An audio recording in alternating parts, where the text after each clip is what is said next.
Obey, submit. You'd have to go back to a 1980s B movie called They Live and have a pair of these. You don't need to do that anymore to see what's actually going on, not just in your neighbourhood, but across the UK. The truth of the matter is that we have been told what's good for us, what's best for us. Not just that, but we're not even able to vote democratically for what we want. Islington and Hackney rose up against their respective councils last summer and made it quite clear. Hundreds of people attended the demos, thousands of people online. And it's very interesting what the councillors were saying. They were telling us they're not going to change their mind. The decisions have been made democratically, but they haven't. It was consensus decisions. That's a small group of people, small lobbies used to make decisions for everybody. And it's wrong. And that wrong is now being corrected. Several independents across Hackney and Islington have gone out of their way to say enough is enough. And they're out there for people to use so they can vote them in and make a big change in these councils. So on May the 6th, you might want to look very closely at what they're going to offer you against those that tell you what they think is best.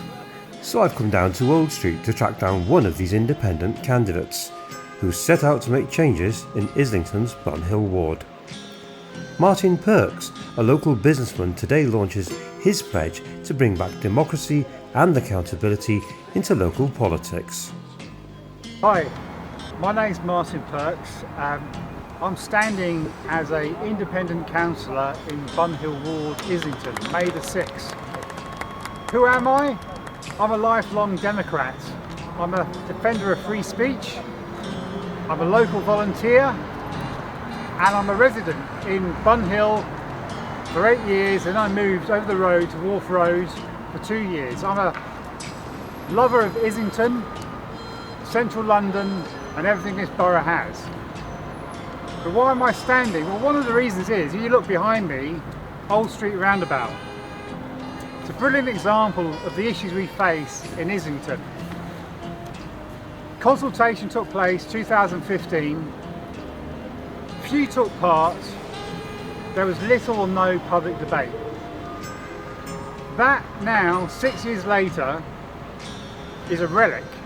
However, the world has moved on, new priorities have taken over, but it's still happening.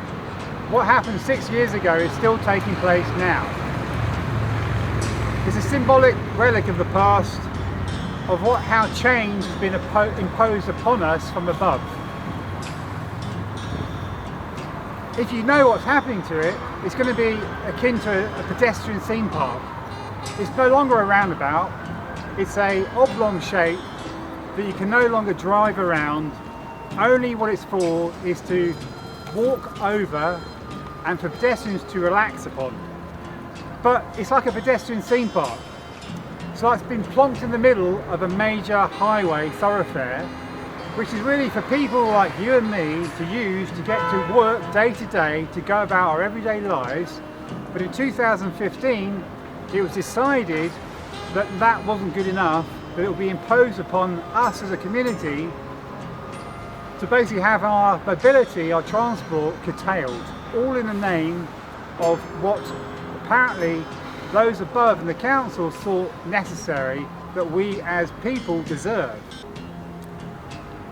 And I think that what it really points to for me is about a new battle line. No longer is politics about the left and the right, it's rather about those who think they know what's better for you and me, rather than letting us, the public, decide how to live our lives how we choose. The battle line is between the bureaucrats, the technocrats, the councillors, the elected elites, and between us, the public, the locals, the ordinary people, who are quite happy about going about our lives without, as I see it, any interference.